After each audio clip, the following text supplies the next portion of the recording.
नमस्कार विद्यार्थी मित्रांनो, या ठिकाणी तुम्ही जो थंबनेल पाहिलेला आहे तो अगदी योग्य पाहिलेला आहे। कॅप राऊंड पूर्वी या ठिकाणी फार्मसी कॉलेजेस सुरू, प्रवेश निश्चित करण्यापूर्वी तुम्ही काही गोष्टींची काळजी घ्यायची। तर काय आहे हा मुद्दा लक्षात ठेवा विद्यार्थी मित्रांनो। यावर्षी नव्यानं फार्मसी कॉलेज सुरू करण्यासाठी ज्या कॉलेजेसने ॲप्लिकेशन केलेलं आहे फार्मसी काउन्सिल ऑफ इंडियाकडे, त्याशिवाय मागच्या 2-3 वर्षात नव्यानं जे फार्मसी कॉलेज सुरू झालेले आहेत त्यांची जी मान्यता आहे ती कंटिन्यू होणं न होणं या सगळ्या गोष्टींमुळं PCIचं जे इन्स्पेक्शन रखडलेलं आहे या सगळ्या गोष्टींमुळं फार्मसीचे जे काही कॅप राऊंड आहेत, अर्थात ज्याला आपण सेंट्रलाइज ॲडमिशन प्रोसेस म्हणतो, केंद्रीय प्रवेश प्रक्रिया म्हणतो, ज्यामध्ये तुम्ही कॉलेजची यादी देता, ऑनलाईन पद्धतीने तुम्हाला कॉलेज लागतं। तर ही जी काही ऑनलाईन ॲडमिशन प्रोसेस होते त्या प्रोसेसला विलंब होत आहे, बराचसा वेळ गेलेला आहे या ठिकाणी। मग या ठिकाणी विद्यार्थ्यांचं शैक्षणिक नुकसान नको म्हणून या ठिकाणी PCIनं काय निर्णय घेतलेला आहे, तर याच पूर्वी ज्या कॉलेजेसना PCIकडून मान्यता मिळालेली आहे असे कॉलेजेस रिस्पेक्टिव्ह ॲथॉरिटी ज्या आहेत, मग CETCL असेल किंवा इतर ज्या काही गोष्टी असतील त्यांच्यानुसार मग हे प्रवेश प्रक्रिया सुरू करू शकतात। तर आता जोपर्यंत CETCLच्या वेबसाईटवरती प्रवेश प्रक्रिया पुढं जात नाही तोपर्यंत कॅप राऊंड तर सुरू होणार नाहीत।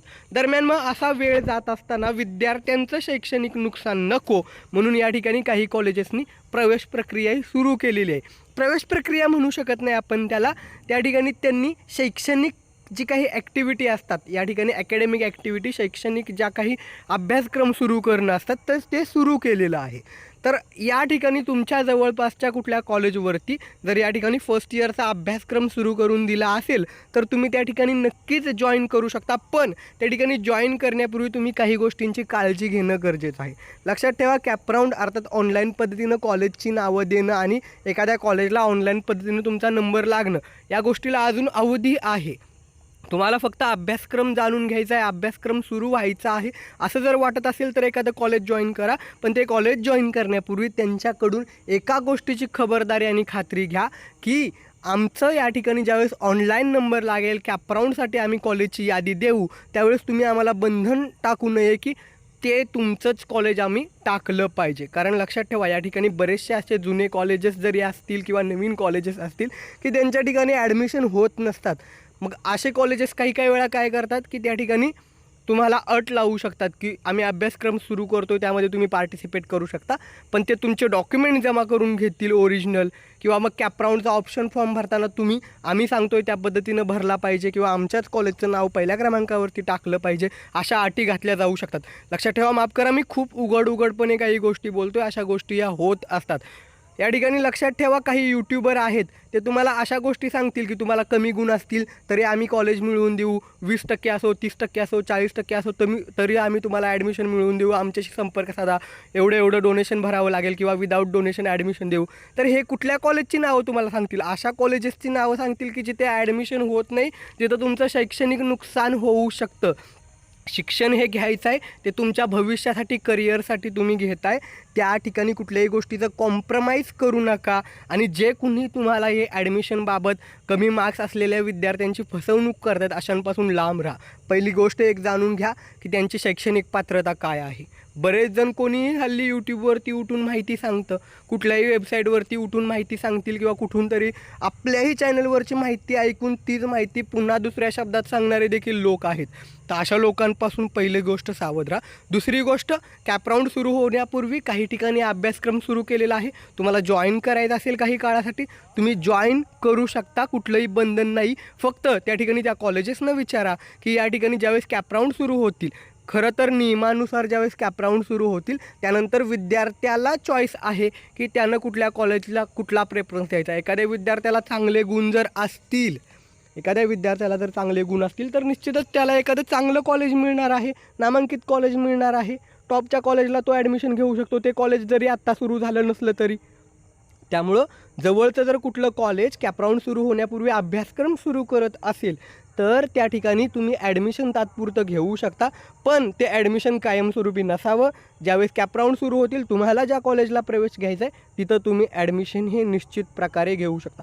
मी खूप उघडपणे काही गोष्टी सांगतोय कारण या ठिकाणी मला कुठल्याही विद्यार्थ्यांचं आर्थिक शैक्षणिक नुकसान हे करायचं नाही आहे, कारण डॉक्युमेंट हे तुमचे जमा करून घेतल्यानंतर पुढे तुम्हाला दुसऱ्या कॉलेजला प्रवेश घेता येणार नाही आहे।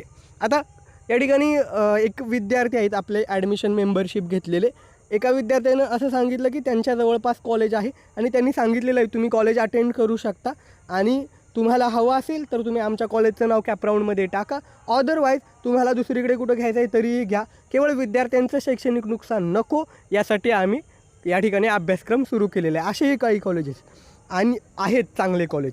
आणि या ठिकाणी आणखीन एका विद्यार्थ्याचा मला कॉल आलेला होता की त्यानं सांगितलं की मला 97% मार्क्स आहेत, नक्कीच या विद्यार्थ्याला गव्हर्मेंट कराड, रत्नागिरी किंवा एखादं टॉपचं कॉलेज आहे, गव्हर्मेंट कॉलेज नक्कीच मिळेल. पण तो ज्या भागात राहतो तिथलं कॉलेज सुरू झालेलं आहे आणि त्या कॉलेजेसनं त्यांना सांगितलेलं आहे की तुम्ही अभ्यासक्रम सुरू झालेला आहे तर तुम्ही आमच्या कॉलेजला जॉईन करू शकता. पण त्यांनी अट सांगितलेली आहे की तुम्ही आमच्या कॉलेजला एकदा जॉईन केलं की या ठिकाणी तुम्हाला याच कॉलेजला प्रवेश हा घ्यावा लागेल नंतर कॅपराऊंडच्या वेळी. विद्यार्थ्याला मार्क्स चांगले आहेत, त्यांना माहिती आहे आरामात याचा नंबर या कॉलेजला किंवा कुठल्याही कॉलेजला लागणार आहे. पण मग त्या विद्यार्थ्याने फसू नये अशा पद्धतीनं. सांगायचा उद्देश इतकाच की तुमचं कुठल्याही पद्धतीनं शैक्षणिक किंवा आर्थिक कुठल्याही पद्धतीचं नुकसान हे होऊन देऊ नका.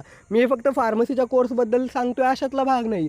कुठेही प्रवेश घ्या, काहीही करा, फक्त शैक्षणिक नुकसान हे होऊन देऊ नका. खूप पोटतिडकीनं सांगतो आहे कारण मी देखील विद्यार्थी दशेतून गेलेलो आहे. मी आता एका कॉलेजवरती असिस्टंट प्रोफेसर म्हणून वर्किंग आहे. या ठिकाणी माझं देखील M.Pharm झालेलं आहे. याच फील्डमधलं माझं क्वालिफिकेशन आहे. त्यामुळे या फील्डमधल्या शिक्षणाबाबत, अभ्यासक्रमाबाबत सगळ्या बाबतीत मी योग्य प्रकारे मार्गदर्शन करू शकतो तुम्हाला आणि ते मार्गदर्शन होत राहणार आहे. फक्त या ठिकाणी तुम्ही एका गोष्टीची खबरदारी घ्या. या ठिकाणी प्रवेश प्रक्रियेला विलंब होत आहे मान्य, पण तुम्हाला 100% जर फार्मसीला ॲडमिशन घ्यायचं आहे तर थोडंसं तुम्ही या ठिकाणी संयम ठेवणं गरजेचं आहे. मार्क्स चांगले असतील तुमचा नंबर हा लागणार आहे आणि त्यातल्या त्यात शिक्षणाच्या बाबतीत कुठल्याही पद्धतीनं कॉम्प्रोमाइज हे करू नका. राहिला मुद्दा दुसरा मुद्दा, या ठिकाणी मी उद्या हा व्हिडिओ आणखीन एक बनवणार आहे, टाकणार आहे थोड्याच वेळात की फार्मसी अवघड आहे का B.Pharm आणि या ठिकाणी सिलॅबस कसा असेल, कुठले कुठले विषय असतात, एक्झामची पॅटर्न कशा पद्धतीनं असतो, कशा पद्धतीनं तुम्हाला या ठिकाणी अभ्यास करायचा आहे, सिलॅबस कॉपी वगैरे मी सर्व तुम्हाला शेअर करणार आहे. तर ते लवकरच मी हा देखील व्हिडिओ एक बनवेल. आजच्या व्हिडिओमध्ये फक्त काही महत्त्वाचे मुद्दे मला डिस्कस करायचे होते, ते तुमच्यासोबत शेअर केलेले आहेत. ही माहिती आवडली असेल व्हिडिओला लाईक करा, जबरदस्ती नाही लाईक करण्यासाठी आणि सबस्क्राईब करण्यासाठी, पण लक्षात ठेवा इतर यूट्यूबरप्रमाणे मी कधीच लाईक करा, सबस्क्राईब करा अशी जबरदस्ती तुम्हाला करत नाही. तुम्हाला माहिती आवडल्यावर मला माहिती आहे तुम्ही निश्चितच या ठिकाणी व्हिडिओला लाईक करणार, चॅनलला सबस्क्राईब करणार, कारण केवळ फार्मसी ॲडमिशन नाही तर या ठिकाणी तुम्हाला विषयांची ओळख, अभ्यासक्रम आणि बाकी सर्वच गोष्टी करिअरबाबत माहिती मिळणार आहे. आपला कुठला सायबर कॅफेचा चॅनल नाही आहे किंवा कोणीही उठून कुठूनही माहिती सांगत नाही. मी स्वतः या फील्डशी रिलेटेड आहे. माहिती आवडली व्हिडिओला लाईक करा आणि सर्वांसोबत शेअर करायला विसरू नका. थँक्यू, धन्यवाद.